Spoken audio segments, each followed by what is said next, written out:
Life is unpredictable, full of highs and lows, twists and turns. Sometimes, no matter how hard we try, the weight of it all feels unbearable. But here's the truth, not everything is meant to be in your hands. Some battles aren't yours to fight.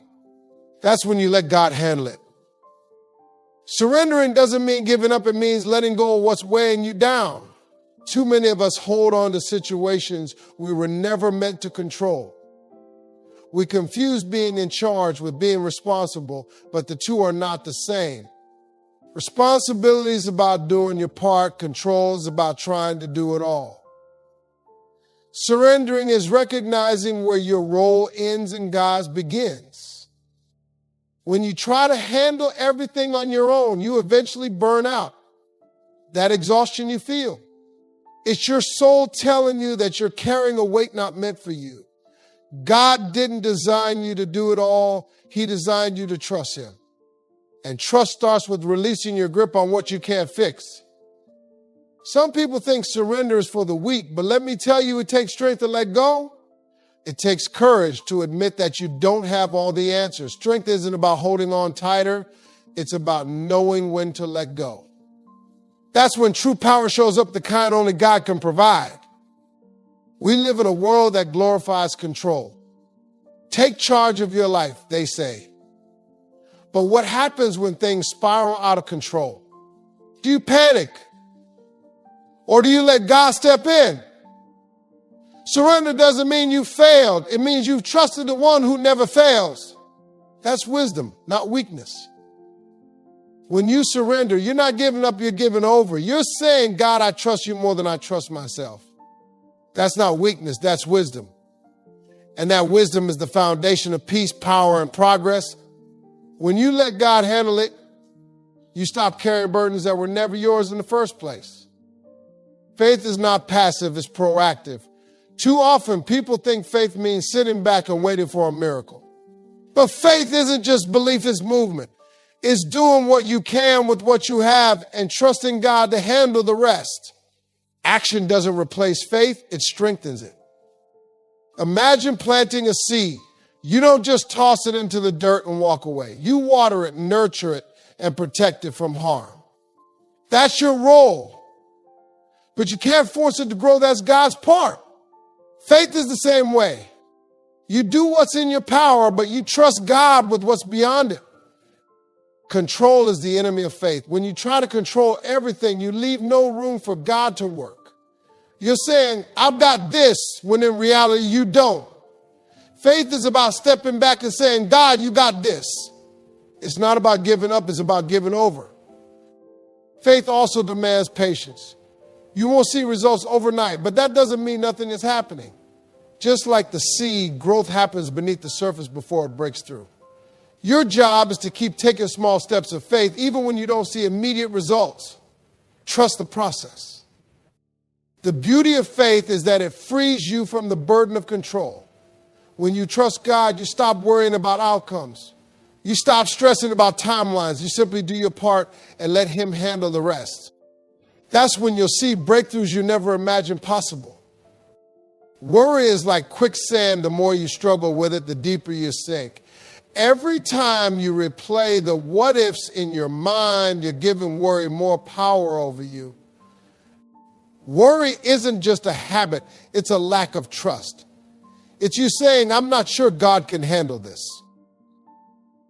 When you worry, you're carrying a burden that doesn't belong to you. Think about it. Has worrying ever solved a single problem in your life?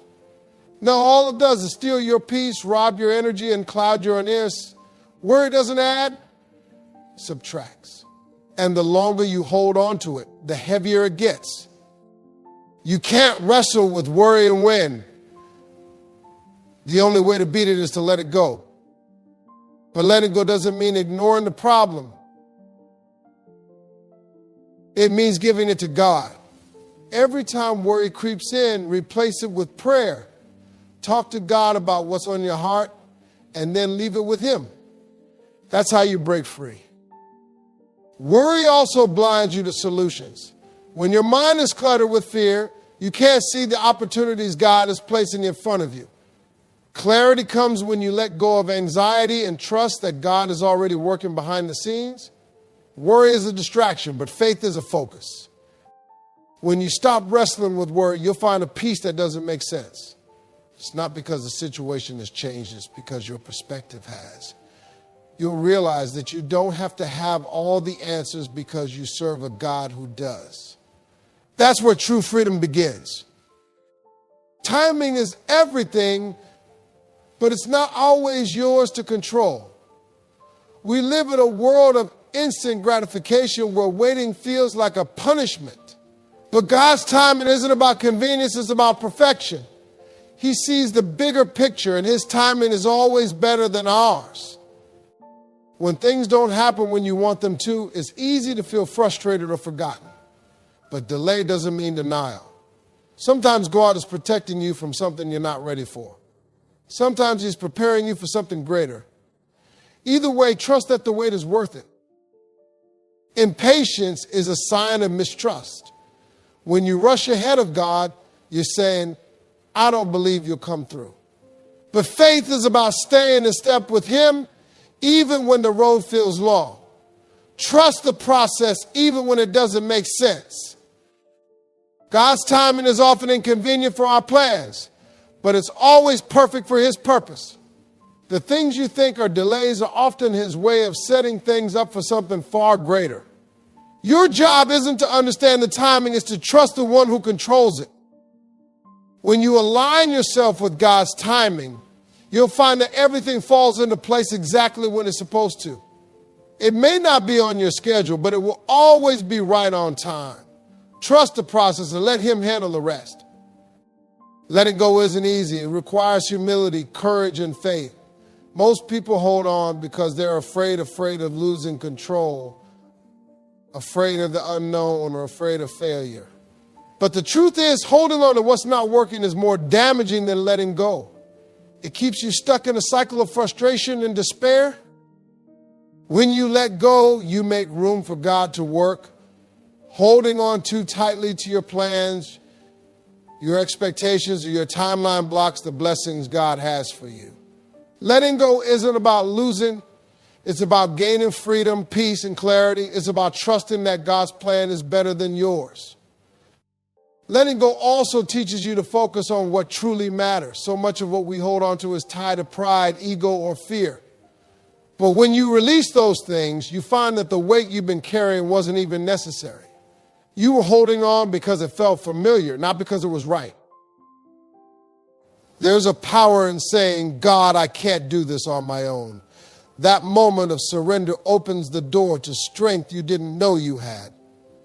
It's not your strength, it's his. Letting go isn't about giving up, it's about stepping aside so God can step in. The hardest part of letting go is taking that first step. But once you do, you'll wonder why you waited so long. You'll feel lighter, stronger, and more focused. That's the power of letting go. It frees you to move forward with faith and confidence, knowing God is in control. Your energy is precious, but too often we waste it on things that don't matter. Arguments, grudges, toxic relationships, and petty distractions, they drain you. Every time you give your energy to something unworthy, you're stealing from your future. It's time to stop pouring into what doesn't pour back. Not every battle is yours to fight. Some conflicts are distractions designed to pull you off course. You don't have to engage in every argument, defend yourself against every critic, or prove your worth to people who don't see it. Your energy is better spent on what God has called you to do. When you waste your energy, you're robbing yourself of focus. You can't chase your purpose if you're constantly reacting to things that don't matter. Learn to say no, not just to people, but to behaviors, habits, and situations that drain you. Saying no to the wrong things makes room for the right ones. Investing your energy wisely means aligning it with God's plan for your life. Ask yourself, does this align with my purpose? Does it bring me closer to the person God is shaping me to be? If the answer is no, let it go. Your energy is a gift. Don't squander it on what doesn't serve your higher calling. When you stop giving your energy to the wrong things, you'll find that you have more strength, focus, and clarity than you ever thought possible. You'll realize that your energy is most powerful when it's directed toward what truly matters. And that's where God wants you to be. Pain is inevitable, but healing is a choice. Too often we carry our pain like a badge of honor, thinking it makes us stronger. But holding on to hurt only keeps the wound open.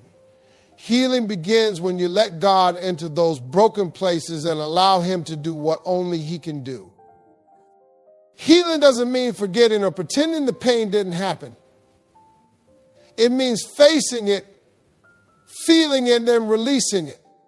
When you let God handle the hurt, he doesn't just cover it up, he transforms it. He turns your pain into purpose, your wounds into wisdom, and your scars into strength. Many people avoid healing because it's uncomfortable. It requires vulnerability, honesty, and patience. But the discomfort of healing is temporary. The freedom it brings is eternal. Let God do the deep work. Trust that he knows how to heal even the pain you don't talk about. God doesn't waste your pain. Every tear you've cried, every sleepless night, every heartbreak, it all serves a purpose. When you let him handle the hurt, he uses it to shape you into a stronger, wiser, and more compassionate person. Your pain has a purpose, but you have to let him work. Healing isn't a one-time event, it's a journey. It's a daily decision to let go of bitterness, resentment, and regret. It's choosing to trust God's process even when it hurts. When you let him handle the hurt, you'll find peace, joy, and freedom on the other side. Standing firm in your faith doesn't mean being rigid or arrogant. It means knowing who you are in God and staying rooted in God, his promises. The storms will come, but when your foundation is solid, you won't be shaken. Stand firm in your faith, but always remain humble in your spirit. Humility is strength under control. It's not thinking less of yourself, it's thinking of yourself less. It's recognizing that your strength comes from God, not from your abilities. When you stay humble, you leave room for God to elevate you in his time. Standing firm also means not compromising your values. The world will try to sway you, distract you, and pull you away from what you know is right. But when you let God handle it, you don't have to bend to the pressures of the world. Stand firm in who you are and let God fight the battles you can't. Humility keeps you grounded. It reminds you that every blessing, every victory, and every breakthrough comes from God. Pride will tell you to take the credit, but humility points back to him. Stand firm in your faith, but let your humility be a reflection of his grace. When you combine strength with humility, you become unstoppable. You're not just standing in your power, you're standing in God's power. That's a foundation no storm can shake. Stand firm, stay humble, and let God handle the rest. Life has a way of making you feel like you're at the mercy of circumstances. But let me remind you, no matter what it looks like, God has the final say. People may doubt you, doors may close, and plans may fail, but if God has spoken a promise over your life, it will come to pass. The odds might be stacked against you. The situation may look impossible, but God specializes in the impossible. He makes a way where there is no way. When others count you out, he counts you in. When the world says no, he says yes. Trust that his word is greater than any obstacle. God's final say isn't always what you expect, but it's always what you need. Sometimes he removes things from your life to make room for something better. Sometimes he closes doors to protect you from what you can't see. Trust his plan even when it doesn't match yours. The beauty of God's authority is that it's unshakable. No person, no situation, and no failure can override his will. When he says it's your time, nothing can stop him. When he declares victory, no enemy can undo it. That's the power of letting him handle it. When you let God have the final say, you walk with confidence. You're not swayed by opinions, circumstances, or setbacks. You know that his plan is perfect, his timing is flawless, and his promises are unbreakable. Let God handle it and trust that his final say is all that matters. Waiting is one of the hardest things to do, especially when you've been praying, planning, and preparing. But the waiting season isn't wasted. It's a season where God works behind the scenes, setting things in motion that you can't even see. While you're waiting, He's shaping you, strengthening you, and positioning you for what's ahead. In the waiting, you learn patience and resilience. You discover that your timeline isn't always God's timeline, and that's okay because His timing is perfect. He's never late, even when it feels like He's taking forever. The waiting isn't a punishment, it's preparation. It's where you grow stronger, wiser, and more ready to handle what's coming. The waiting season also reveals what's in your heart. It tests your faith and your character. Do you trust God, or do you only trust Him when things go your way? Waiting strips away the illusions of control and forces you to lean into His promises. And when you do, you realize that waiting isn't passive, it's active faith. When you embrace the waiting, you stop focusing on what's missing and start appreciating what's already in front of you. You see the blessings in the small things, the lessons in the struggles, and the beauty in the process. Waiting teaches you to live with expectation, knowing that God's best is still to come. Fear will paralyze you if you let it. It will keep you stuck in the same place, replaying the same doubts and insecurities over and over again. But faith is the antidote to fear. When you operate in faith, you're not relying on what you see, you're trusting in what you know. And what you know is that God has your back. Fear whispers lies, telling you that you're not good enough, not strong enough, not smart enough. But faith reminds you that you're not walking this journey alone. God didn't bring you this far to abandon you now. Faith says, I may not know how, but I know who. That's the kind of energy that moves mountains. Faith isn't just about believing, it's about acting. It's stepping out when you're scared. It's taking the risk when the odds aren't in your favor. It's deciding to trust God even when everything around you is screaming no. Faith isn't the absence of fear, it's moving forward despite it. The world will try to feed your fear. It will bombard you with negativity, doubt, and distractions. But when you keep your eyes on God, fear loses its grip. You realize that fear is only as powerful as the attention you give it. Shift your focus to your faith and watch how fear shrinks in the presence of God's promises. Life isn't easy, and it's not supposed to be. Every challenge, every setback, and every obstacle is an opportunity to grow stronger. Perseverance isn't about never falling, it's about getting back up every time you do. It's about refusing to quit no matter how tough the road gets. Perseverance builds character. It teaches you discipline, grit, and resilience. When you keep going despite the odds, you're proving to yourself and to everyone watching that you're not someone who gives up.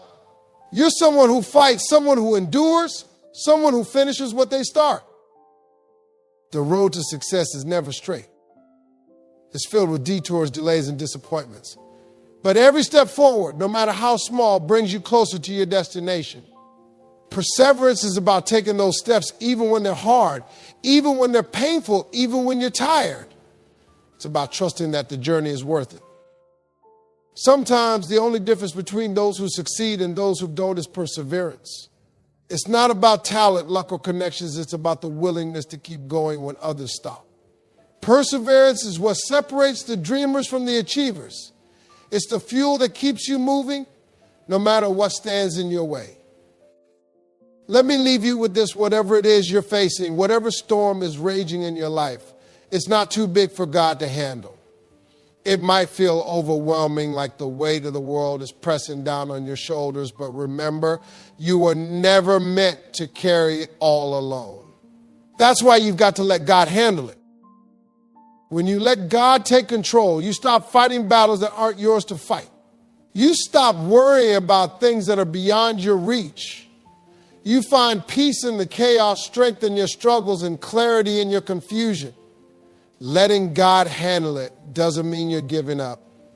It means you're giving it over to the one who knows the end from the beginning. Trust him with the process, trust him with the timing, and trust him with the outcome. Stop trying to control what's out of your hands and start believing that he's working all things together for your good. When you do that, you'll walk differently, talk differently, and live differently, because you'll know you're not in this fight alone. So whatever it is, your pain, your doubts, your dreams, your struggles, lay it down at his feet. Step back, take your hands off, and let him work. You might not see the answer right away, and that's okay.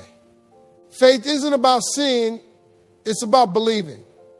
And when you believe, you give God the space to do what only he can do. Let God handle it. And you'll see that the same power that calms the storms, heals the broken, and moves mountains is alive and working in your life. Trust him, lean on him, and let him take it from here.